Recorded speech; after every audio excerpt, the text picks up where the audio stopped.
the world to me, and to have such an esteemed panel of colleagues that are experts in this space, be able to give information to each and every one of you is so important. So thank you all. I know that we have game time, but this is very important what we're here for. And so tonight I am going to let each panelist introduce themselves. I don't like to read bios. I think it's more organic when they talk about themselves, but they won't talk for long because we want to go right into the conversation. But I will say, before I begin, I have Dr. April Stallworth next to me. She is a licensed mental health professional. We have Shanti, who is a former executive in the music industry, and she is currently the CEO of Silence the Shame. Give it up for her, please. We have hip-hop artist Lecrae in the building, everybody. We have former NFL professional Warrick, Dunn, 12 years in the NFL. And we have Warrick, another professional in mental health. So thank you all for being here tonight. If we can just go down the line really quickly and give us your 30-second to 1-minute spiel about who you are. Hi everybody, I'm Dr. Stallworth, the Vice President of Services and Programs for Media, and also the Principal Consultant for Applied Learning Solutions. I've been at this game a long time. I was 20 years in the field, so I've seen it change, and I really enjoy what I do. My expertise is in trauma. Again, my name is Shanti. I am an Atlanta native. This is a real full circle moment because I grew up as a kid going to the Atlanta Hawks games, and I'm just like full. I'm going to try not to get emotional tonight, but this journey has been really personal for me. A lot of people ask me, how did I get to this place? So I went from music executive to starting my own nonprofit around mental health. I did have a storied career in entertainment, helping to shape the careers of artists like Usher and Outkast and Tony Braxton. Even got to work for Prince, but I feel like I'm doing the most important work now. I did contemplate suicide in 2015, and my dad took his own life when I was 7 months old. We never talked about it. It's really difficult. And in 2014, my best friend took her own life, and then I lost my sister this year in April. Just sudden and unexpected. And so a lot of people don't understand how grief can affect your mental health and wellness. And so now I feel like I have this extended part of my journey, and my sister had just got her master's in counseling to become a therapist. So this really is my life work now to complete this mission. So thank you.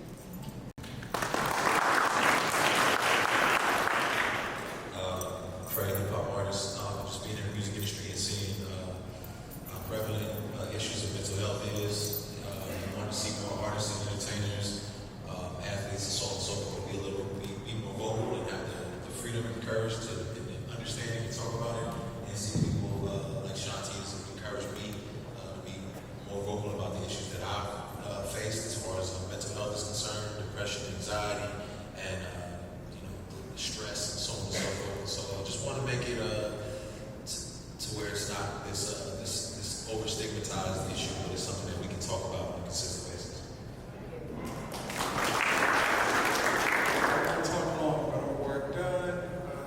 Most people know me as the guy who gives away houses, and that's not the case. But I love other people, but my connection is I started going to counseling when I moved to Atlanta in 2003, and it's really for me transformed my life and changed me and helped me become a better person overall.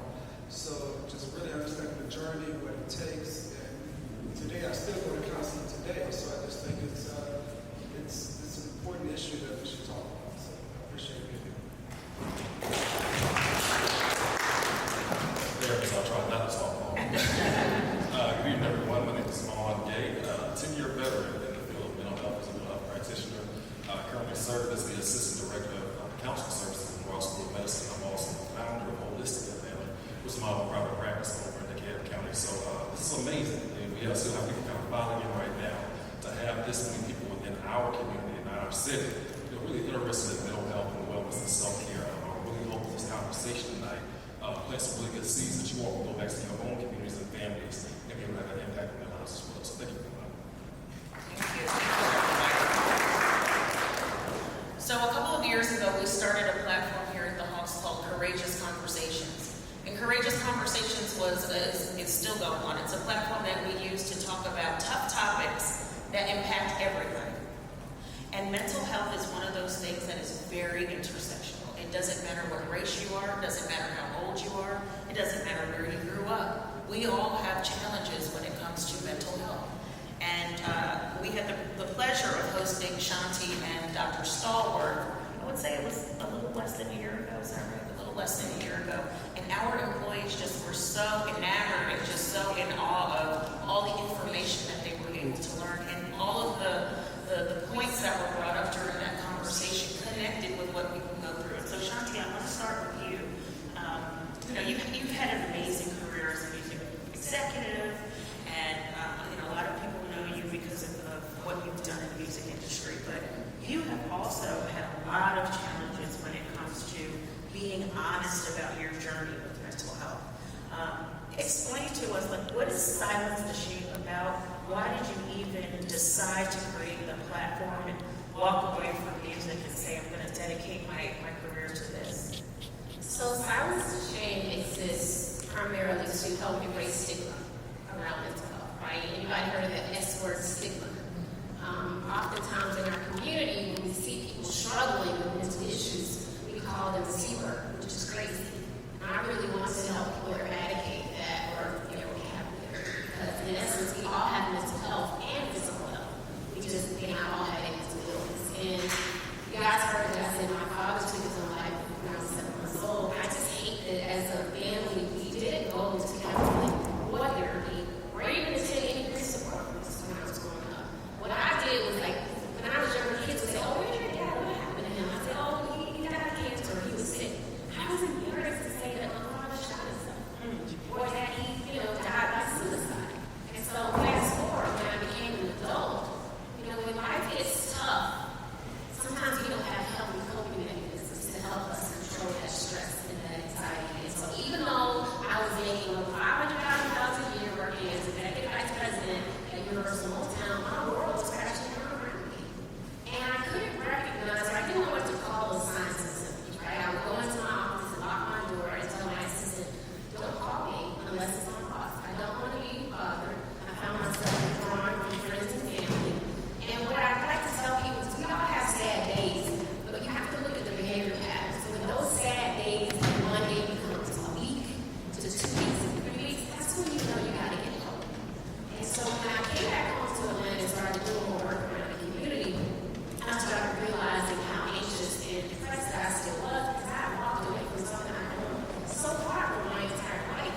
So then I started reflecting back on my father's suicide, thinking, well, is something wrong with me? Because that happened to my dad, and that's not always the case. Sometimes there can be, genetic predispositions to depression. But for me, I just kind of let it keep going, and I chose not to go to therapy, which is not a good idea. So when my best friend took her own life, I blamed myself, because I talked to her the day before it happened. And so once I went into my own suicidal ideation and got the help that I needed, I had to get on antidepressants, and not a lot of people like medication, but I call them happy pills. I was very pleased to take my happy pills, and I vowed to help save one life or 1,000 lives after that. I changed my life. I never wanted to be the poster child for mental health, but this is my most important work, and people often tell me, because I'm opening up and sharing, that I'm helping them. And I feel like it's so important for us to have a friend, a family member, a teacher, a coach, a colleague, anything, any person that you feel like will listen to you genuinely and can get you the help that you need, be open to that. Thank you so much. Warrick, I wanted to talk to you about the role of athletes. We're here at the Atlanta Hawks, a professional sports team. A lot of times people think and have the perception that athletes are so strong.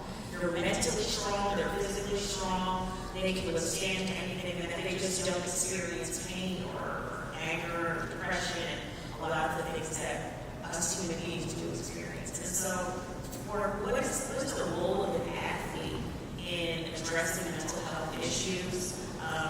Is there a platform for athletes to take a stand and to help people understand how to be honest about what they're experiencing? Well, I think, because mental health is such a big issue in this country, the National Football League is providing more access for the athletes to go and sit down and talk with counselors, and not just about being involved,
need help, and I'm not afraid to tell individuals that.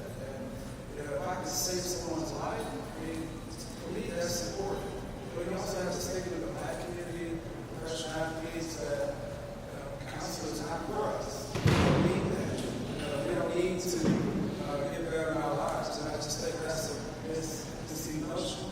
But overall, I think guys are using the platform now to pretty much help themselves, but we do need to figure out a way that we can talk about more of the success stories from counseling, because a lot of people go to counseling and they can see the change in their lives. And I just want to follow up on that, Howard, because you spent an entire decade between the death of your mother and first going to counseling. An entire decade without speaking to a professional. What made you, what prompted you to say, you know what, I'm in the NFL, I got this great career, making good money, but I need to talk to somebody. This doesn't just sit well with me the way that I feel. Well, I was at Warrick Branch, and I was in a locker room one day, and one of my teammates was like, hey man, this guy from the counseling, and I was like, you went to counseling for what? He's just like, so he can catch the ball better, play better football. I was like, I can do that in my sleep. So I was just like, okay. I took the story and I went home later that night and I talked to one of my friends, just like, you know what, I heard this story today. I mean, do you think that you can help me find a counselor, go to counseling? And that's how I started. And I started going to counseling probably like a month later. And I was so ashamed. So, I told the counselor, I don't want her to come through the front door. I'm done. I don't want to go through the front door. Can I go in the back? Okay. It's just like, yes, you go in the back. I don't want to go in the front lobby. Well, you come in, here's the code to the door. Go in and you wait in this room and we'll come and get you. And I did that for the first 6 months because I was ashamed. But sitting in counseling, those first 4 or 5 times, all I did was talk and cry. I never looked at the counselor. I could tell you everything that was in the room because I wasn't focused on her. I was just really expressing myself. I really didn't realize all the emotion that I had inside. And it took me years. If you ask my teammates, 2004, I said, oh, man, he's playing like he's a different person. I was having more fun. I was throwing the ball up in the air. You guys probably remember that. I was throwing the ball and stuff. But, it was just, I was just really enjoying life and letting go. And for me, counseling got me to the point to where, I was searching for answers. And I had a lot of answers. And counseling does that. I wanted to go and see the guy who shot and killed my mom. Right? So, I asked my counselor, you think I'm ready to go do that? So, so I'm going to sit face to face with the guy who shot and killed my mom. And I just told him I forgive him. Because I didn't want him to have that control over my life. And for so long, he controlled every emotion, every move I made, everything that I did. And I wanted to take that control back. And once I did that, I think I really just started to take off as a person. Because, it started to grow and expand, and I started to really, just really move forward and think about, all the things I want for my future. So.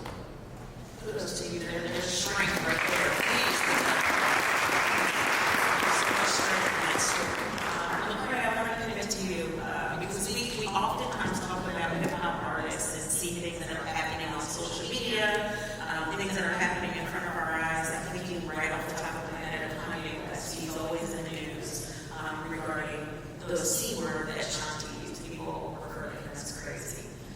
And we don't know if he is crazy or not. It's not a fair stigma to put on a person. And so, as a music artist, as someone who's in your field, as someone who has also openly suffered from depression, talk about, how did you even identify or know that you were depressed, and what are some of the things that you've done to combat it?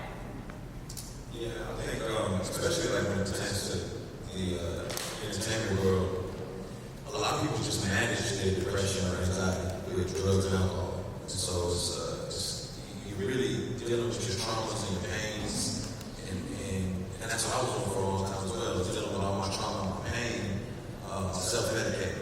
And you're really just numbing yourself, so you never heal. You just numb to something that's in there.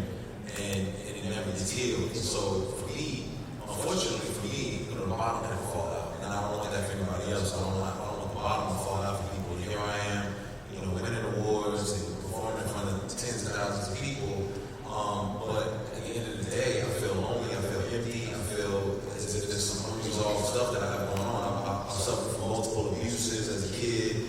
My father abandoned us. My father was in and out of prison. So there's just so much undealt with trauma in my life that I just, thought I could cope through, managing it through, numbing the pain. And of course, being a person of faith, people often say, well, that's really a double negative because you can't go looking for counselors or medication. You just got to pray. And I think that's a terrible stigma as well, because honestly, for me, what prayer led me to do was find a counselor. and it led me to a place where I was able to express some of the issues that were going on with me, and for them to be able to kind of push some of the books back on the shelf, some of the stuff that happened to me as a kid, and help me to push some of those books back on the shelf and be able to deal with some of the issues that I was constantly wrestling with. And so now I'm such a different person because of it, and I see class that can cover the suffering, that pain that you go through. So you think just by winning more, being more successful, the pain can make the pain go away. That's not true. And what I learned was going to counseling. I use the 3 M's, mediation, medication, meditation. Mediation is meeting with a counselor, therapist, medication. Take medication if you need to. There's nothing wrong with that. Don't be ashamed of medication. And meditation is just meditating, clearing your mind, and being able to calm yourself down and think through what's going on. And those things have been night and day for me. It's made me a completely different person. And so that's been the healing journey that I've been able to be on. And that's what I've been, the healing journey. Were you ashamed in the beginning that you were depressed? Did you want to keep it to yourself, or did you share with people freely? Yeah, see, the thing is, when you talk about depression, there's so many different types of depression. So a lot of people say, man, I'm depressed. And there's a difference when you're sad. Like, yeah, I'm sad today, or something really bad happened. But then it's like clinical. Like when it's like, there's nothing you can do to shake this off. And then we wake up every morning, it's just like, it crawls on you like a spider. And you can't shake that off. And so for me, it was kind of like, you're ashamed because you're like, man, I'm so different. No one ever. And when other people talk about depression, it doesn't sound like something I'm talking about. So it was a sense of shame. Like I'm supposed to have it all together. I'm supposed to have it figured out. And I can't shake this thing off. I can't just play it off or success my way out of it. So it got to a point for me where shame was no longer an option because health was bigger than shame. You know what I mean? Being healthy was more important. It was bigger than reputation. Healthy. Now I'm more willing to make sure people are healthy and not suffering in silence because of shame. Healthy and not suffering in silence. So let's go to Dr. Stallworth and Vaughn. I think you both can weigh in on this next part. There's a lot of different types of mental health issues, right? There's not one definition for the way that mental illness shows up. There's not one. What are some of the clinical ways, without getting too technical now? We're not a lot of doctors in this room, but we want to understand what are the differences in technicality between how mental health issues and illness shows up. Between how mental health issues and illness shows up. So mental health, so everyone has mentally healthy and mental health, right? So there's no such thing as this person's having a mental health crisis, this person's having a mental health issue, right? They all have healthy mental health issues, healthy mental health things, all right? Now, there are certain symptomology that does kind of occur across time to where we as practitioners are identifying specific behaviors and specific feelings that you also cause. And you kind of use any diagnostic and statistical name to be able to diagnose those symptoms and those behaviors as a true clinical mental illness. So, Ray really kind of gave a really good example, right? So, everyone has the ability to have a sad day, so, right? A lot of times you're kind of use the jargon of saying, oh, I'm kind of feeling depressed today. But depression, you don't really know when it kind of hits you because it's a chain of events. And so it typically starts off with being stressed out, right? So we all have different experiences with stress. But stress means that we don't have the appropriate resources on the inside to be able to deal with the overwhelming pressure on the outside. Right? And so as you're having continuously stressful days, it can lead to burnout. And so burnout is when you start to lose your passion for your daily life activities and responsibilities, right? And that's that gray area, that really murky area. So some of you are close to that gray area. I noticing some differences in you. You may be a little bit more agitated, or irritated or snapping a little bit or just become a lot more detached from the things that you love. And that's that dangerous area because depression will start to creep on that you where you just don't have a desire to do anything. And so your daily life activities, cleaning the dishes or, taking care of your children are responsible. Your level of energy has become so depleted from yourself, from your mind, from your body, and your spirit that you just don't have anything else to give to someone. And that's when you're starting to get into areas where you're diagnosed and have depression. So you don't just wake up and say, oh, you know what, I feel like I'm depressed. It's a chain of events, and you really don't know what it has to say a chain of events until you kind of find yourself in that situation. So the best thing that you can do is to, when you're noticing some changes in yourself like that, pay attention to what you're feeling, pay attention to what other individuals are saying to you. And that's when you take the first step every time someone provides you with a little bit better understanding of things you experience. So mental health and mental illness, they go hand in hand and they do have something illness. I think also, when a person has cancer, they don't just, I have cancer. You go and see an oncologist, and those people are the ones who tell you what's really going on. And I think that because of the shame and the stigma, we'll walk around being traumatized, we'll walk around with anxiety for years and years and years, and then other things start to impact you when you have that anxiety, and so things are growing, the hole is getting bigger. And so you have to go to a doctor or a counselor or somebody who can say, let's narrow down what this is so that we can start finding a way to treat it. Narrow down. Walking around for the rest of your life with a giant hole in your chest or a giant hole in your soul. And there are people whose jobs it is to say, let me help you, right? This is the fight of your life. That's our job is to help you start to think differently because you are in the fight of your life. We just come alongside you to help you with the fight of your life, to help you the way that we think, right? Because when things happen, one of the things Lecrae was saying, more things happen, it's almost like I asked you, who told you weren't allowed to have mental issues? Who told you you were not allowed to feel sad when someone dies? Who told you that trauma, after a traumatic experience, you're supposed to just brush it off about your life? Who told you those lies? That's part of what we do. Because you have these things, or people have these things, they come in with such significant burdens on their back, such significant burdens in their soul, burdens in their emotions. Like with Shanti, she's not had one event. There are multiple events now that are impacting her emotional health. And so it's not just one way to treat it. It's not just one area. And so people wake up and say, today I'm feeling a little anxious. And I didn't feel like this a couple of weeks ago. And that starts to build. Our job is to help you find out what happened. What was the thing that changed in your life? I call it going back and forth. The thing that changed. Something changed in your life. Let's go back and talk about that. And a lot of times people don't want to. They go to that area and they try to make a detour around the area. And my job is to let's go right back in here. How do you know what I just want to talk about? And let's go right back in there. Let's talk about that. Let's stick right there. Because that breach right there, that's what you keep jumping. Stick right there. Focus on that breach. Can we stay right there for a minute? And so you cannot say that mental illness looks the same way for everybody, right? Because when you look at the symptoms of depression, some of them are insomnia, right? And the other one is just you look at symptoms. Some of them you don't eat, and the other one is you eat all the time. Some of them you want to be isolated, the other one you go straight. So you can't go around saying, this is what depression looks like. It's one type of depression, right? It's how does the depression affect you? And it's the same with the trauma. See, some people who withdraw the trauma, right? And they have PTSD or anxiety. But then there are other people, they're manic with their trauma. There are things that happen. Some people, they're manic. They want to tell you their trauma. This happened. And then you have the other ones, nothing. And not going to talk about it. It's almost like a brick wall. So it looks different. So that's why you have to go to professional psychiatrists, psychologists, counselors, clinicians, because their job is to help you narrow down. And let me tell you what the most powerful thing is to help you. When you know what you're fighting, you know where to punch. Do you understand? You just can't know where to punch. That's not how you can't fight. But if I know what I'm fighting, I know exactly how to get it. We know exactly how to get to it. And you know exactly what you're fighting. You know what depression says to you. You know it's depression. You know when it walks in the room. When he starts talking to you, because you know who he is now. Do you understand? You know who trauma is because you know what he looks like, what he sounds like, what he smells like. You know everything about it. And now you can fight. The last thing I'll say is whenever I work with my clients, my participants, I always tell them, you treat it like it's a bird you're trying to break into your house. You treat it like it's, you fight it with everything you have so you can live. You fight it with everything you have.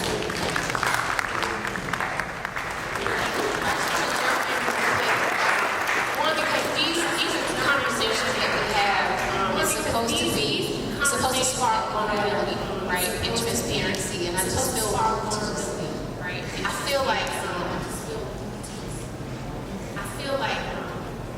Like, I'm supposed to know better.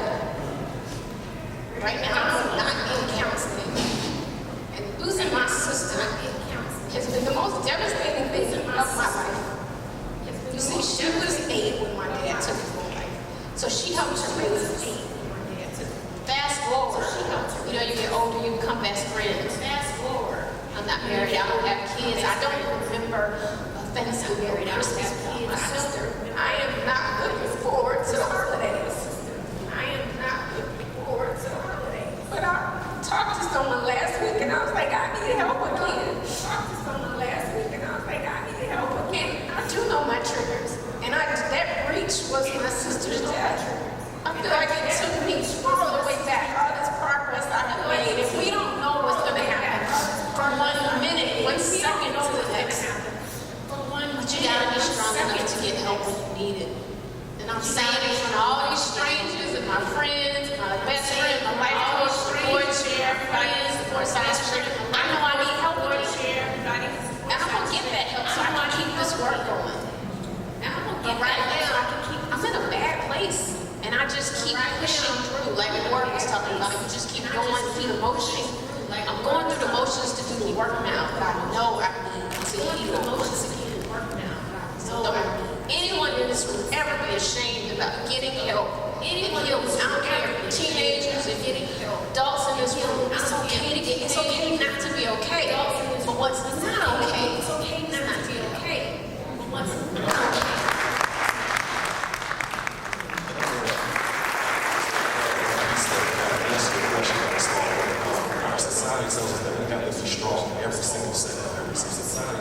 And if you're not, then there's something wrong with you. And everyone else kind of has everything together for them within their lives and for themselves. But, when we have that ideology, we know some things are going on. Some things just not necessarily go our way. Some things feel a type of way, right? That's when that shame kind of comes away. When we have that shame, then what we do is we try to be our own therapists. Put a wall, we try to figure things out for ourselves. And so what Shanti was saying is that a lot of times we know that we can't figure things out for our own. We know that we do have some access to some resources, but we're still kind of keeping that wall. And it's natural, right? Within our brain, we have that fight or flight response. Okay, we're either going to protect ourselves or run away from something. All right, a lot of times, just subconsciously, we put that wall around ourselves because we don't want society to think that we're not strong. Okay, and so as Dr. Stallworth was saying, when you are ready and when you know you need to take that first step, you can do. Everyone pulls out their cell phone all the time. We're on Instagram, we're Googling things. If you need to find a therapist, simply search in Atlanta Therapist, right? Those of us in the field, we provide free consultations all the time to be able to provide you with the information that you need. And so that you can at least get on the right track and be connected with someone that can be able to assist you with the specific things that you may be dealing with. You may just need a life coach. You may need a psychotherapist.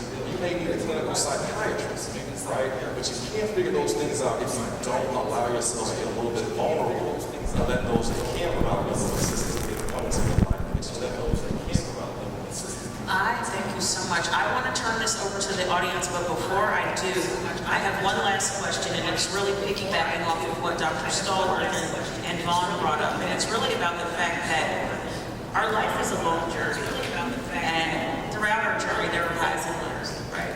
It's never stable. It's not like this equilibrium where there's balance. It's never stable. It's not like this equilibrium where there's balance. There's often people ask questions about balance, work-life balance. It just doesn't exist, and I think your mental state is not always balanced.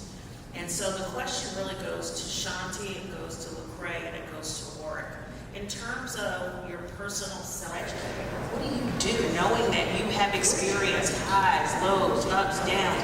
What do you do to ensure that there is at least some form of stability through the chaos?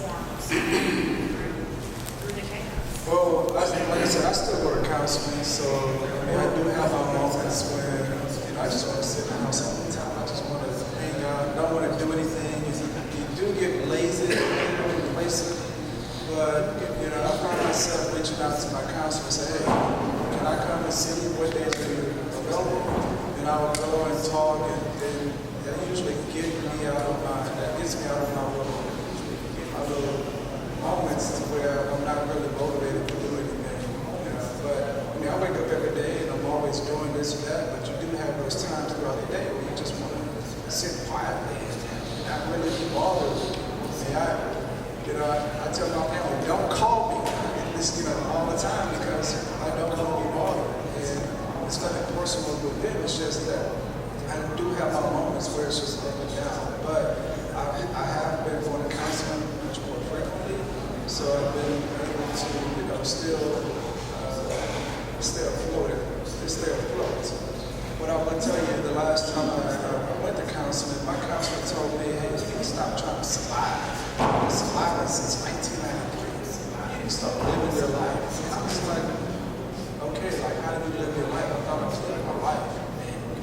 And I have to figure out that journey myself. It's really just going out and experiencing things, doing things that I normally wouldn't do. So for me, I have to force myself to really step out of my comfort zone and do things that I always would not have done if I wasn't challenged to live instead of just survive. It's good. Yeah, I say something similar like that too. Is I hear some people say it's time to thrive, not just survive. I think for me, one is reading. For me, it's been helpful for me just to read, to learn. Like this panel discussion is like y'all reading a book in a lot of ways. And so it's me doing more of this except with books. And one book I read is The Body Keeps a Score, and that's really transformed some of my thought process because it reminds me that, every time something happens to you, something traumatic or some stressful event happens to you, it doesn't just, like your body does not say, oh, that was just 10 years ago. Your body, it might as well have happened yesterday as far as your body's concerned. So your body doesn't have like a clock that says, well, that was a long time ago, we over that now. Your body's like, no, that happened and it still affects me. So whether it was 93 or whether it was yesterday, your body keeps a score on those things. So for me, it's just always making sure if I experience something traumatic or painful, that I'm addressing it right away instead of just letting it simmer or bury it. I think we like to stuff stuff down. So prayer, meditation, talking with good friends. You gotta have great friends you can be 100% transparent with, people who know your ins and outs. And we call it integration, where you're just fully integrated with people so that there's just aspects of your life that they're not like, what is going on with you? But they've been there a long time, so they know the journey that you've been on. And you can talk to them about stuff immediately. That's been really helpful for me. And then outside of that, the word was saying is counseling. I'm just like, now I'm not ashamed of counseling. I'm like an advocate. I'm like, I give out counseling coupons. Like, for real, because it's changed my life so much. And so, I'm just always, I wish that it was, and check your insurance providers, do your insurance to see if there's something that's available to you that, because some people, really, you can get it for $20 a session if you really do the research and figure stuff out. But at the end of the day, if we can go out and buy some new shoes, some Jordans, whatever, we can go pay for some counseling sessions. It's hell of a So for me, from a self-care perspective, in addition to getting my new therapist, which I am going to get, and if I need to get back on my antidepressants, I will. But I realize now at this point in my life, after having worked with all these superstars, travel the world, and all the BET Awards, Grammy Awards, every award show imaginable, and trying to keep up with the Joneses, and buy this Louis Vuitton bag, shoes, and this Gucci product, that. I don't care about none of that anymore. I do like that stuff. Don't get me wrong. However, I am about peace of mind. My best friend, life coach, John Maxwell, amazing speaker, Sherry Riley, raise your hand, Sherry. She coined this new term, a phrase, peace is the new success. And it really is. And the crazy thing, y'all, is, so my dad was from India. My name actually means peace in India. I'm like, girl, get with it. Start living in your peace and your purpose. And that's what I try to do. I try to start my morning from a peaceful place. I used to sleep with my cell phone like almost right under my ear. I put the phone on the other side of the room. I just set my alarm. I'm very intentional about starting my morning with prayer and meditation. Before I let people into my space, and before I let them disrupt my peace, you can't have my time before 10 a.m. That's my time. So I encourage you guys, set boundaries within your home, friends, family, colleagues. You gotta be able to set boundaries. I love to walk. So there's a great park in my house, and I find myself in a place there. And I also realize how much I love traveling out of the country. So So I try to save my little coins so I can get out of the A every now and then and go to Europe or go somewhere, but it draws me back to my happy place. And then something as simple as in the car, I listen to podcasts. That's peaceful to me because I like to learn. Because I feel like, you're supposed to grow and learn every single day. So I do that.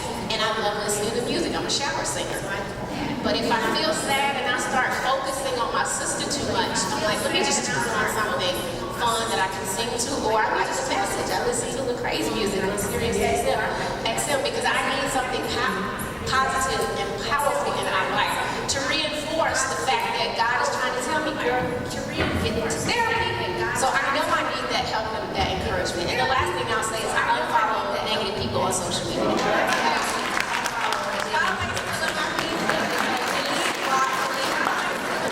I just want to kind of piggyback on these things that they're talking about, but young people need it too, right? Little people, 3-year-olds, 4-year-olds, because we have a habit of trying to push them sometimes as hard as we can go, and the 3-year-old is not able to tell you, or the 6-year-old not able to tell you, I just need a day.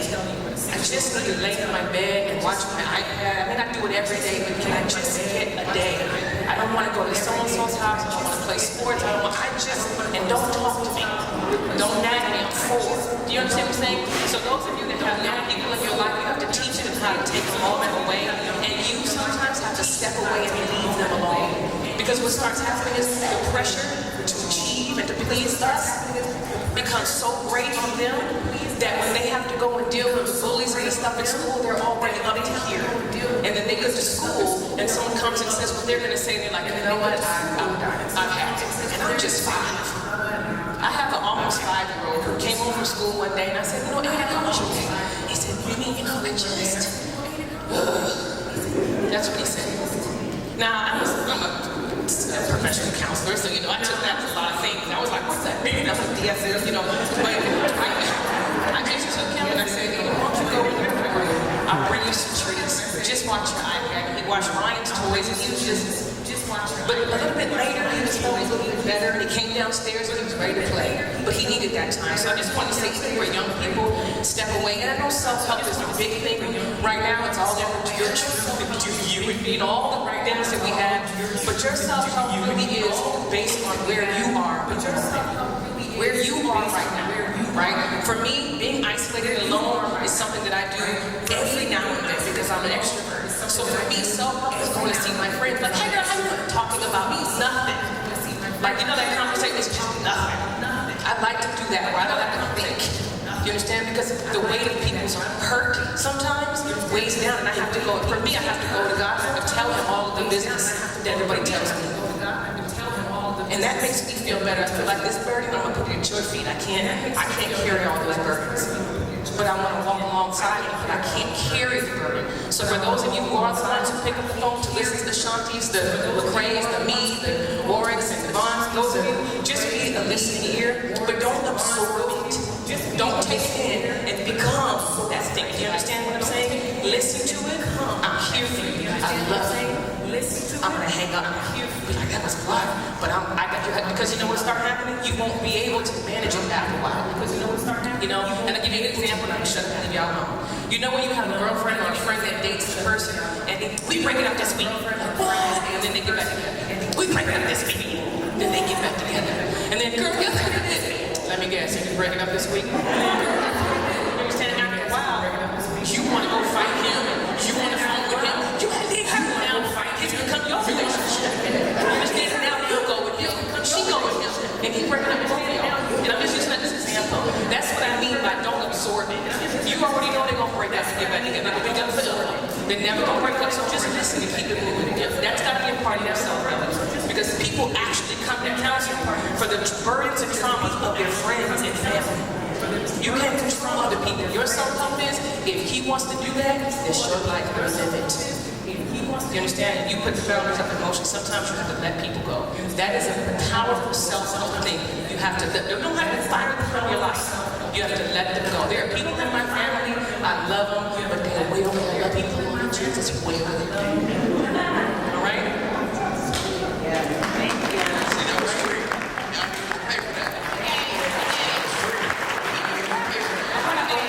It's up to the audience. Are there any questions from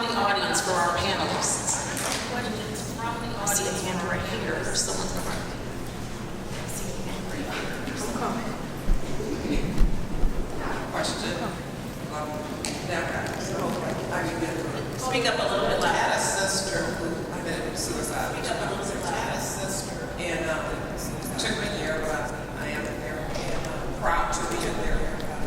But that day, she was an interior designer that day, but she went on about her normal life. She like paid a bill. She met with one of her clients. Is there something one of her clients, like that day that triggered her? Like that day? I know it's not an answer that's across the board. That's one thing in my family is always wondering, did something happen that day? Because she hid it from us. We didn't know she was depressed. Because she hid it from us. I think the best way to understand it, well, one, what you did say is that ideation looks completely different for every single person, right? Individuals that get to they have made that decision long before the actual moment, right? They may have even attempted before and were not successful. They have also come to the conclusion within themselves, within their reality, that no amount of support, no amount of help that they receive will be able to deal with what they're feeling on the inside. Okay? And they, within their own reality, they have literally convinced themselves that they would be much better or benefit to the individuals, like their loved ones, like family members. They don't want to be that level of burden on their loved ones, like family members. And so within their own minds, they genuinely believe that by me not being a burden, their lives will be better. They become not being a burden. Like you said, she hid their lives, right? And oftentimes there's that mask. Because people always ask, what could we have done? Right? And it's a question that does not have a true answer to. And it was right? And so I think that's the best way to understand is to frame it in the sense that there's a process that person is going through in terms of coming to that conclusion. It does not just happen right there in the moment. All right? It may be some things, it may be some trauma that has never been processed in the past. I mean, I tell people all the time, probably the best thing that could have happened to me was actually becoming a therapist. Because I didn't even realize there was some traumas from my past. I just kind of just stuck and suppressed, right? When you start talking to people, start working with them, you say, oh, what that actually has to be true. That's why I kind of think the way that I do. That's why I respond to certain things, right? And so for your loved ones, it's something that you all are gonna, it's a burden that you all probably want something, right? But it's not your responsibility to. And so I guess just beginning to see the value in the light of her life and what she did, in part of you all's love is the best way to be able to kind of understand why, right? But unfortunately, there may not be, you may never get a true answer that is understanding that you can actually see. And I'll just add briefly, when my best friend took her own life, like I mentioned, I talked to her the day before she shot herself.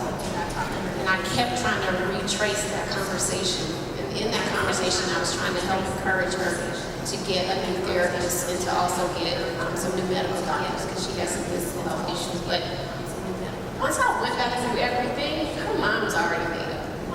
And I retraced that conversation. She was calling and telling me how much she loved me and how proud of me she was. It really went over my head at the time because I'm thinking, girl, we're going to get you some new doctors. Don't worry, we're going to figure this out. I'm going to jump on this 12-hour plane, but as soon as I land, because I told her to talk to my sister, I gave her my sister's information because my sister and I were like freaking cracks. And my sister was so taken aback when it happened too.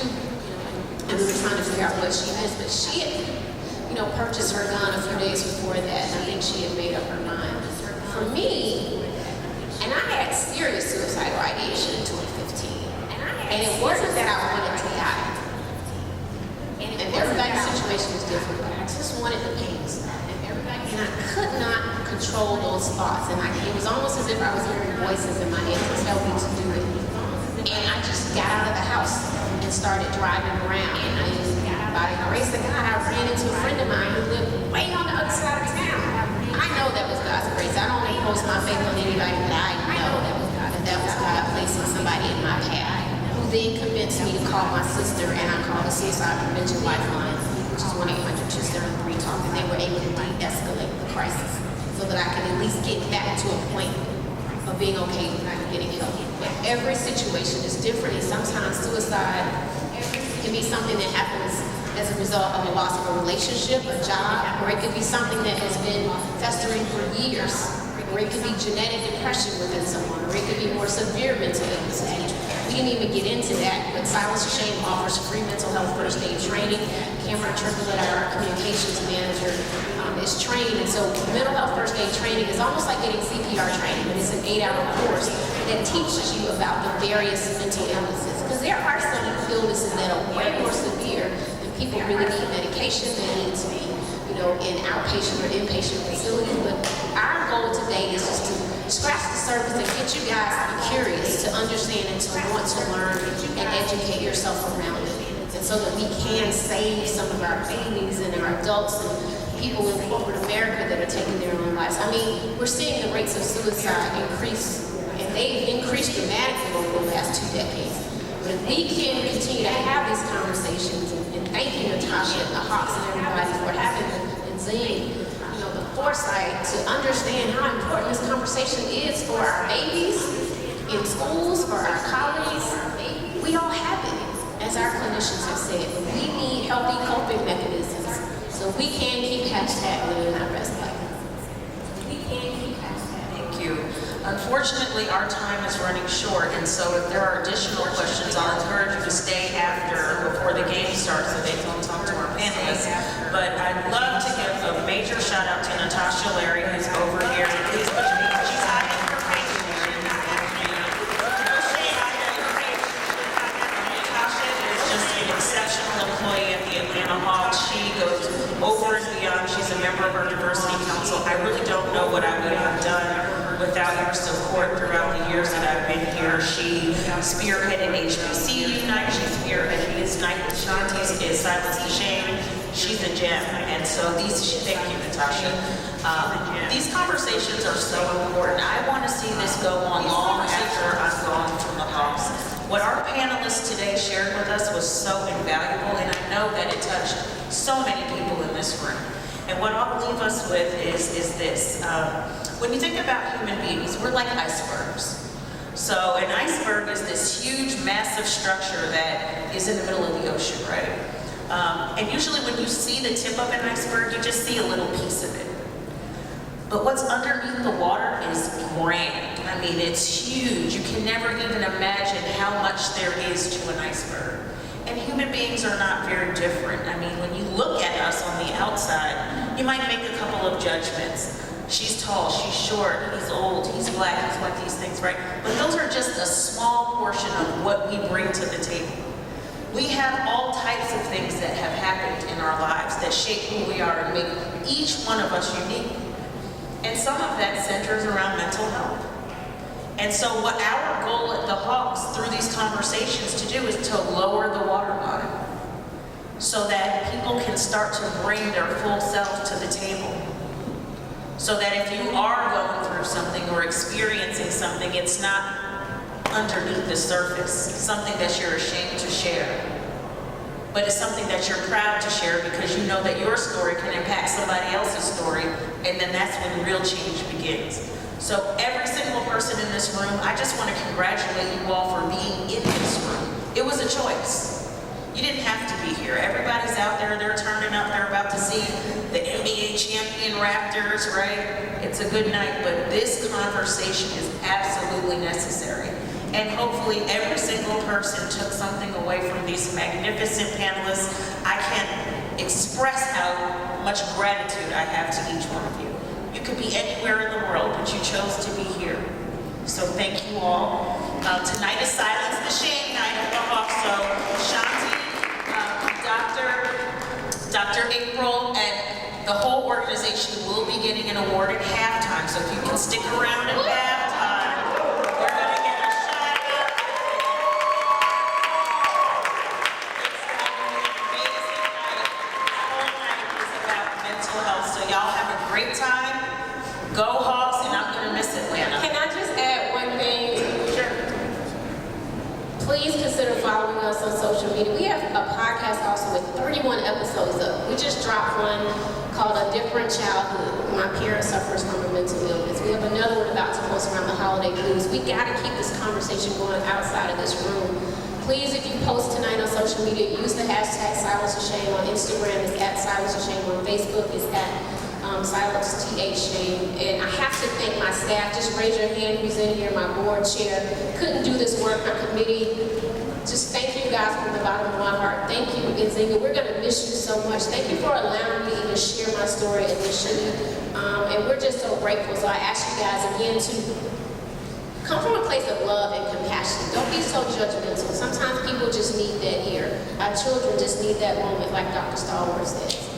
And just really understand why we're here. We're here to be better humans. We're not here to judge one another. So continue to take time to save a life and silence the shame. Thank you.